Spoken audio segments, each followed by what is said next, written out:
Hallelujah. Amen. So in leadership growth, Donc dans la croissance dans le leadership, in leadership development, dans le développement du leadership, there are transition processes. il y a aussi des processus de transition. We change, we move forward. On doit changer, on doit avancer. The life of God comes with the call of God. La vie de Dieu s'accompagne de l'appel de Dieu. All life calls. Toute vie appelle. Every life imposes a call. Toute vie impose un appel. There is a purpose. Il y a un dessein.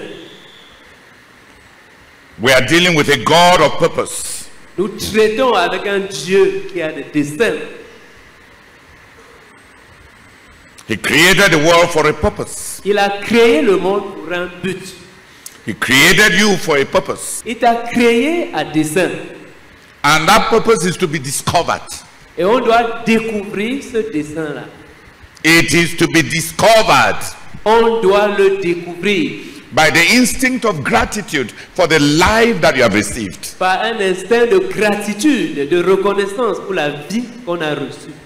Those who have received the life of God Ceux qui ont reçu la vie de Dieu by an instinct of gratitude par un instinct de reconnaissance want to do something for the God who has been so good to them. veulent faire quelque chose pour ce Dieu-là qui a été si bon envers eux. C'est un instinct de reconnaissance. Par un instinct de reconnaissance, quand on a été touché, sauvé, pardonné, béni, guéri.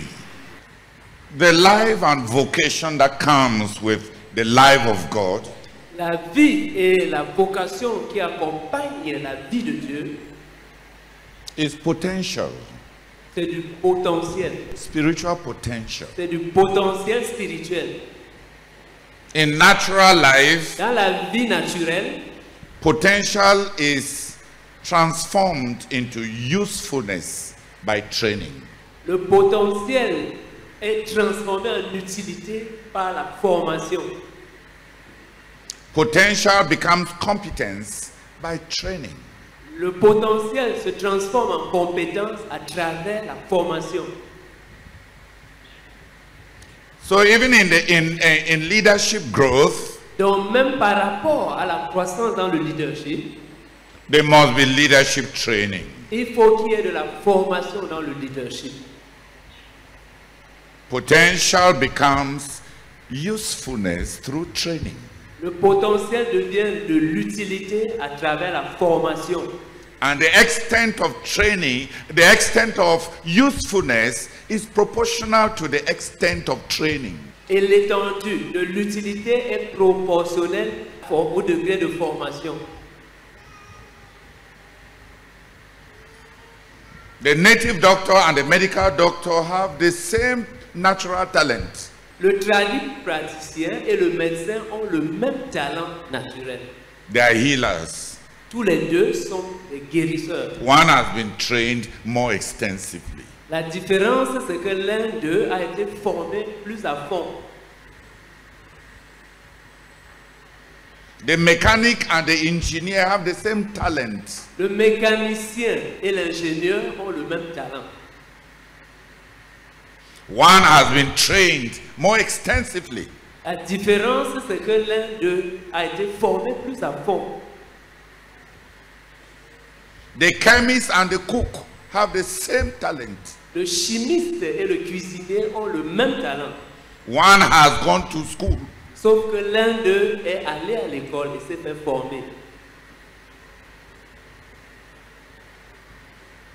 The driver and the pilot have the same talent. Le chauffeur et le pilote ont le même talent. One has just been trained. Sauf que l'un a été formé. The primary school teacher and the university professor have the same talent. L'enseignant de l'école primaire et le professeur de l'université ont le même talent. One has just been trained. Sauf que l'un a été seulement plus formé. Potential becomes usefulness Le, by training. le potentiel devient de l'utilité à travers la formation. All life and vocation is potential. Toute la vie qu'on a reçue, tout le sens de vocation qu'on a, n'est qu'un dépôt, c'est notre dépôt premier. C'est du potentiel. Rien que du potentiel. How far you will go L'étendue jusqu'où tu iras depends on how you train. dépendra de la manière dont tu te seras formé.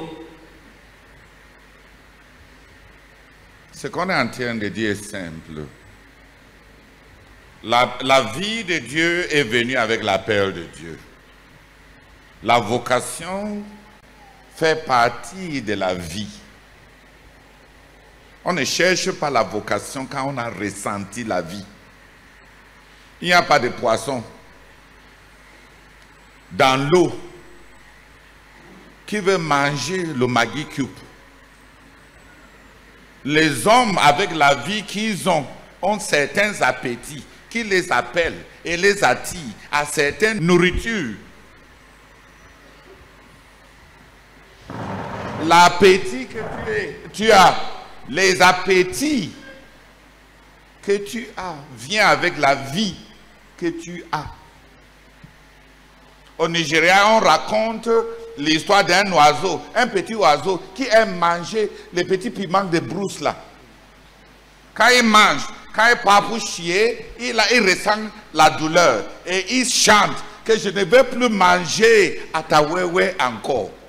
Je ne veux plus jamais manger à Tawewe. C'est-à-dire les petits piments là. Mais quand il finit de passer l'autre là, quand il voit à Tawewe, l'eau voilà encore. Il tombe sur ça. Est-ce que toi tu as la tentation irrésistible pour manger à Tawewe? Si on ramassait les vers de terre et on mettait dans un bol et on présentait aux poissons, ça sera des Sheraton poissonnaires. Les poissons vont tomber sur ça parce que tu les as apportés dans l'hôtel 5 étoiles des poissons. Mais si on ramassait les vers de terre qui bougeaient là et on plaçait devant toi, tu vas manger. La vérité est que tu vas fuir la table là. La vie que tu as a ses appétits. La vie qu'on a reçue tend à certaines choses. C'est pour ça que j'ai dit la vocation suit la vie. C'est pour ça que Jean l'apôtre dit, c'est lui qui est né de Dieu ne pêche point. Parce que c'est lui qui était né de Dieu, c'est-à-dire le Christ, habite en lui. La nouvelle vie a ses appétits. À vivre dans la sainteté, à plaire à Dieu. C'est lui qui pêche. Et du diable. Il ne connaît pas Dieu et il ne l'a jamais connu.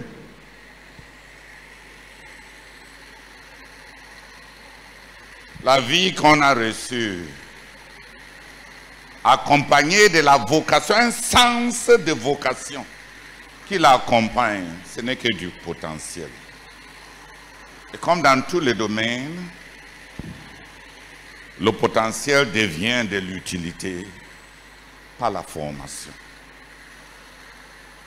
Dans tous les domaines.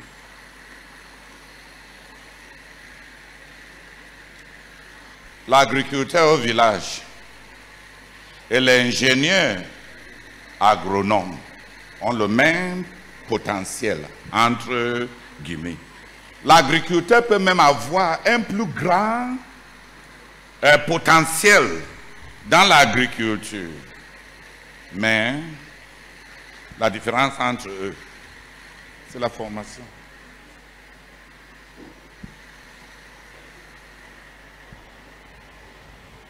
Dans le leadership, la croissance dans le leadership passe par la formation aussi.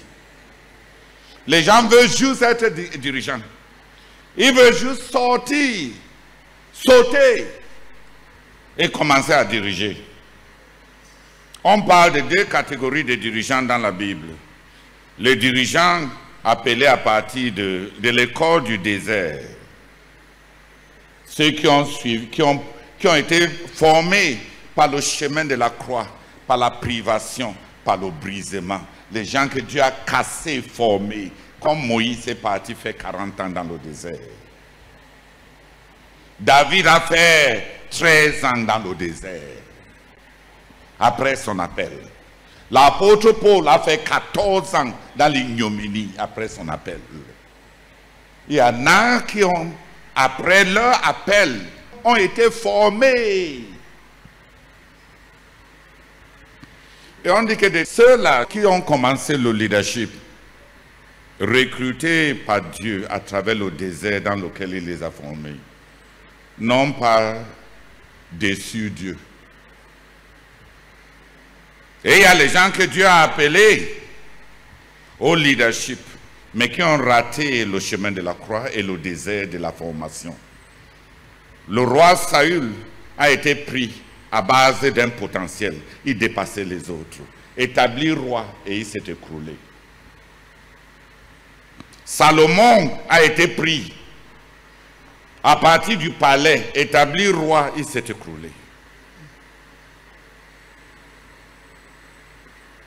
Ceux qu'on a pris à base de leur potentiel et promus au leadership pour exécuter le leadership, se sont avérés incapables de soutenir le leadership. Et tellement de jeunes veulent le végétariat, entre guillemets. Ils veulent tellement le devant les yeux des hommes, sans même connaître en quoi consiste le travail du leadership. Et plusieurs vont là-bas. Dès que les premières femmes commencent à prier pour eux et à porter leur sac, ils tombent dans le tourbillon de ne même pas savoir où mettre la tête. Dès qu'on commence à applaudir pour eux, ça tourne leur tête. Dès que les gens commencent à les assaillir avec les dons, et les Galates 6:6, ça change tout leur comportement. C'est le nouveau arrivé, tellement content, avec le sentiment de dépasser tous les autres.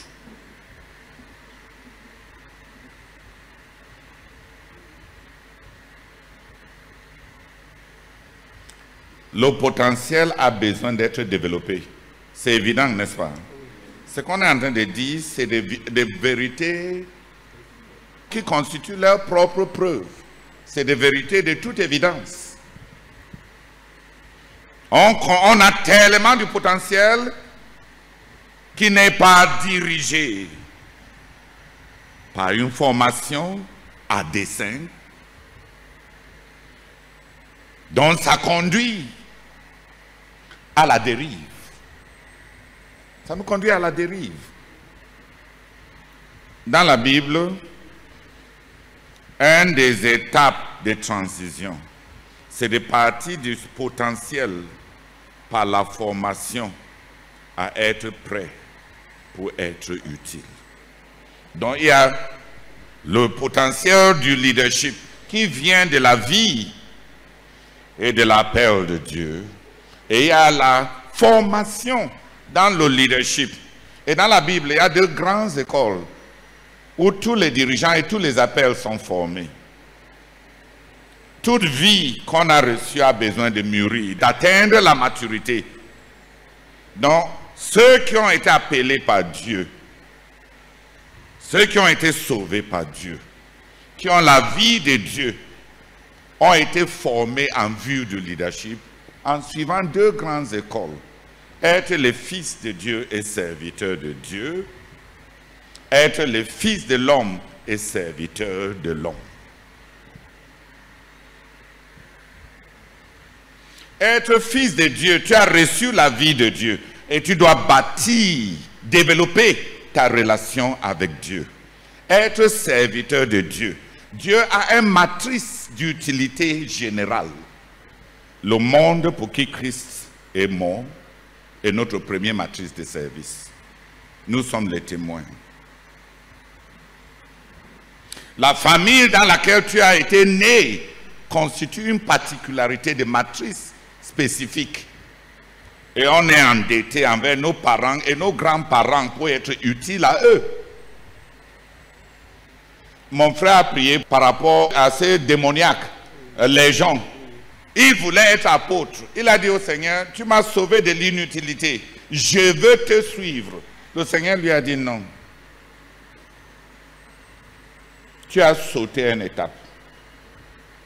Pour avoir été ce que tu as été, tu n'as rien fait pour ta famille. Rentre auprès des tiens et montre-les combien l'Éternel a été bon à ton égard. Et le monsieur a travaillé. Parce qu'il est rentré de l'autre côté du Jourdain, qu'on appelait la Décapole, qui est le côté où les deux tribus et demi ont habité. Mais dans le Nouveau Testament, cette région maintenant est appelée la région des 10 villes. C'est le Décapole. Et il n'y a que le monsieur a tellement travaillé que quand Jésus, dans ses tournées, est arrivé au Décapole, c'est le seul endroit où un apostolat préparatif avait apprêté tellement les lieux. Jésus n'a eu de popularité et de fruits nulle part dans toutes les autres tribus que dans les Décapoles. Donc on n'est pas en train de minimiser ce que le monsieur là est parti faire. J'ai étudié les évangiles en vue de composer l'examen. C'est des choses qu'on a étudiées. Le ministère de Jésus dans les Décapoles constitue le plus grand succès dans l'itinéraire de tout le ministère de notre Seigneur Jésus.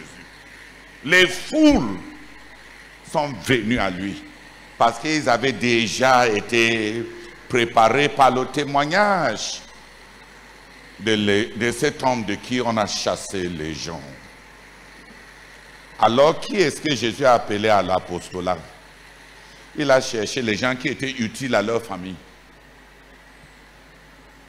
Il a cherché les gens qui ont rempli leur vocation humaine et naturelle. Il a sorti Matthieu de son bureau en tant que chef douanier. Il a sorti Pierre et son frère André de l'entreprise familiale. Il a sorti Jean et Jacques. Chacun de ceux-là qu'il a pris était déjà humainement utile. Jésus recrute ceux qui ont déjà rempli ou bien qui sont en bonne voie de remplir leur vocation naturelle.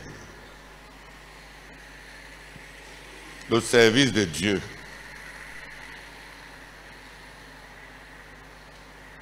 Donc, fils de Dieu, on mûrit dans notre relation avec Dieu. Et on sert Dieu dans un contexte général, dans 3 matrices. Dans la famille, dans le monde pour qui Christ est mort et dans l'église locale. C'est dans l'église locale, par un service général auprès des frères, qu'on apprenne à couler envers les autres par l'amour et on découvre en quoi notre amour se traduit envers les frères. Et on découvre ainsi nos dons et nos ministères. Ministère veut dire les besoins que tu es apte à accomplir. Les besoins que tu es capable de rencontrer. Et ce n'est que dans le cadre de l'église locale qu'on les découvre. Personne ne découvre son ministère en restant chez lui.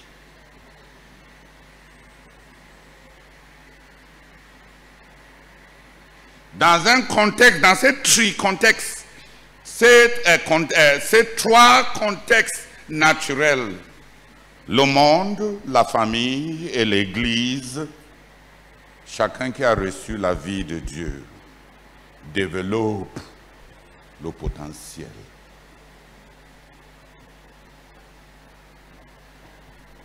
Commence à être utile. Et ceux qui ratent ça, avec de grandes aspirations, vont marcher sur les échasses fabriquées par eux-mêmes pour leur propre ascension.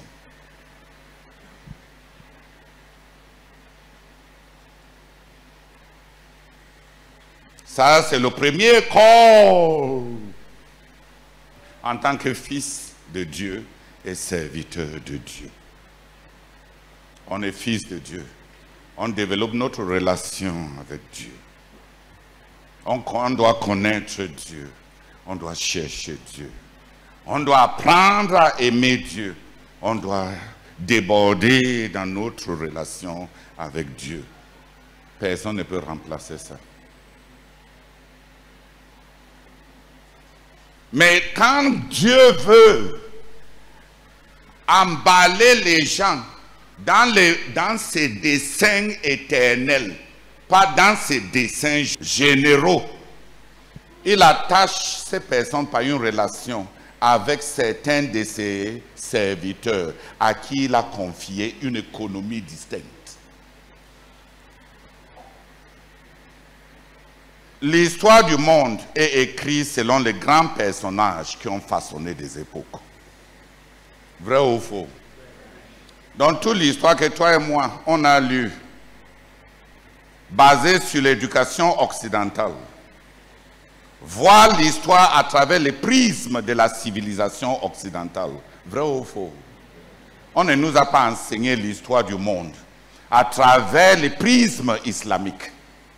On n'a pas appris, ou bien très peu de gens ont appris l'histoire à travers les prismes islamiques. Les grands empires, les grandes dynasties islamiques. Tu demandes à quelqu'un qui a suivi une éducation occidentale et ne connaît rien sur l'évolution de la Mongolie et de Turkestan et tous ces grands empires. Et il y a le monde aussi, à travers le prisme des civilisations hindoues, autour de la grande rivière Indus, et les grandes civilisations qui ont perduré pendant plus de 4000, 5000 ans. On écrit l'histoire à travers les grands personnages qui ont façonné les époques.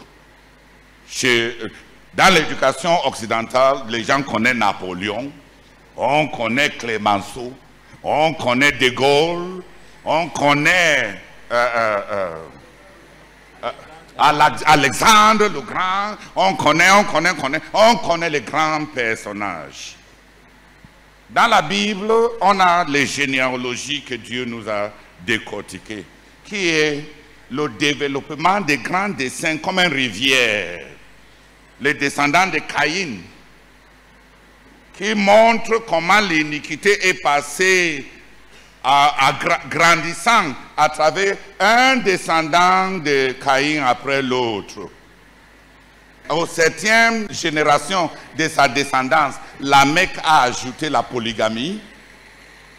Et la Bible marque la prochaine grand personnage dans le développement de l'iniquité en parlant, en s'attardant sur la biographie de Lamech. Lémec. Il a ajouté la polygamie et il a multiplié le meurtre. Et il a multiplié la malédiction. Si la malédiction tombe sur celui qui tue Caïn, que celui qui tue Lamech soit 7 fois plus maudit. Donc le mal grandit jusqu'à l'apogée à Nimrod, qui a commencé à chercher à détourner les gens de Dieu en créant le système qu'on appelle aujourd'hui mondanité, le monde par une civilisation qui est indépendante et autonome, qui n'a pas besoin de dépendre de Dieu. Créons pour nous des villes, établissons des conglomérats urbains, pour qu'on ne soit pas éparpillé et on ressent tellement notre vulnérabilité, de sorte qu'on a besoin continuellement de dépendre de Dieu. Créons un système qui nous suffit. Et il a fait une grande mobilisation et les centres urbains, la Bible dit que lui-même, il a été à la racine pour développer les 7 premiers centres de grandes civilisations urbaines. Et la Bible nous montre aussi les généalogies de ceux qui ont suivi Seth. La Bible dit qu'après la naissance de Seth, Seth a grandi et au temps de Seth, la prière, les hommes ont commencé à invoquer le nom de l'Éternel. Seth a ramené, a commencé une communauté qui dépend de Dieu. Les gens ont recommencé encore à prier. Parce que les premiers fils de Caïn ont développé la civilisation. Son premier fils a découvert le fer, toute l'ingénierie. Un de ses fils a découvert la musique et tout le divertissement social. Et sa première fille est la seule femme mentionnée en première après Ève. Parce que selon les traditions d'interprétation biblique, on dit que la Bible l'a mentionnée parce qu'elle était la première à être aussi téméraire pour épouser les Néphilim, les anges qui sont descendus là. C'est elle qui a couché avec eux en premier.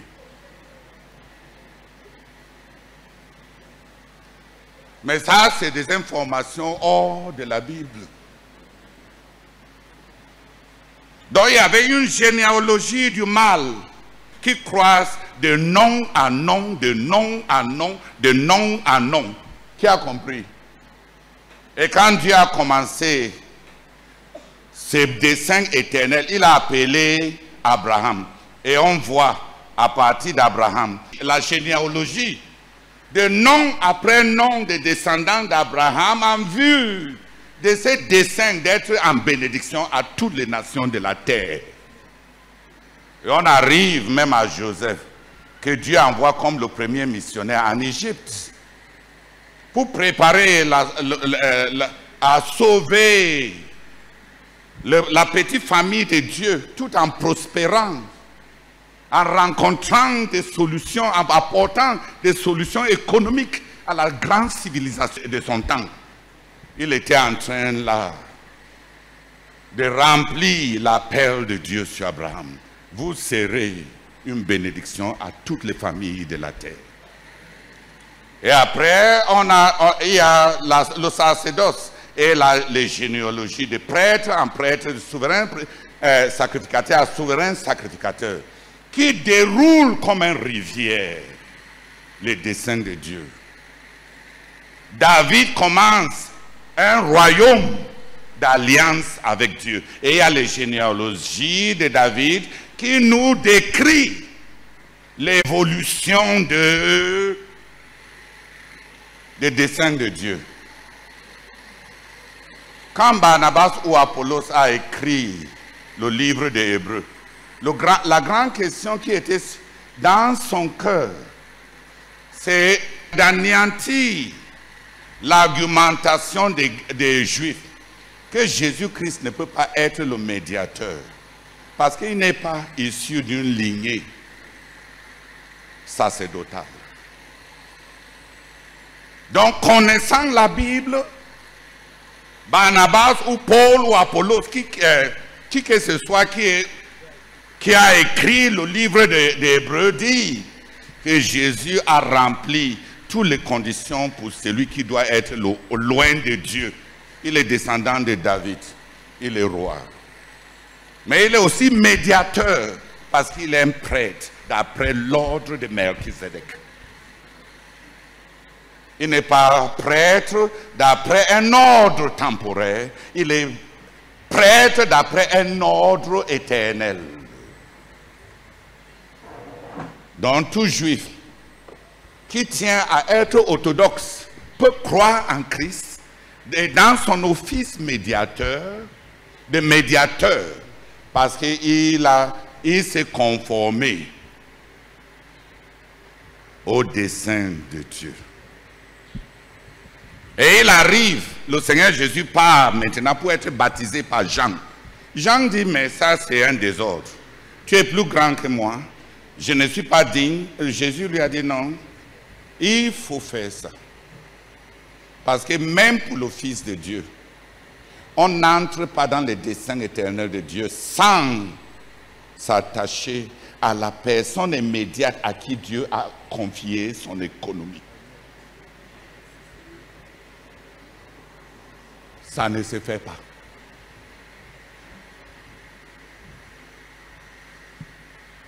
Donc Jésus est parti s'attacher à Jean et se soumettant à son ministère, et il a rempli la lignée prophétique. Il est prêtre d'après l'ordre de Melchizedek. Il remplit la lignée sacerdotale. Il est fils de David. Il remplit l'office de royauté. C'est en s'attachant à un homme qui a identifié à qui Dieu a confié son économie par une relation d'attachement profonde et par un service à cet homme qu'on entre dans le développement des ministères qui accomplit les desseins éternels de Dieu. Donc, on est fils de l'homme, on est fils de Dieu et serviteur de Dieu. On bâtit notre relation avec Dieu et on sert dans l'économie générale de Dieu, dans la famille, dans le monde et dans l'église. Qui m'a compris? Et on s'attache à un homme à qui Dieu a confié une économie distincte et on entre dans l'accomplissement des desseins distincts, desseins éternels de Dieu. On fait partie d'un ministère. C'est les deux grandes écoles dans le développement du potentiel du leadership. Je n'ai pas eu le temps de beaucoup justifier ça, mais la nécessité de croître et de développer tout potentiel, même si tu es le Fils de Dieu lui-même, le Seigneur Jésus, est incontournable.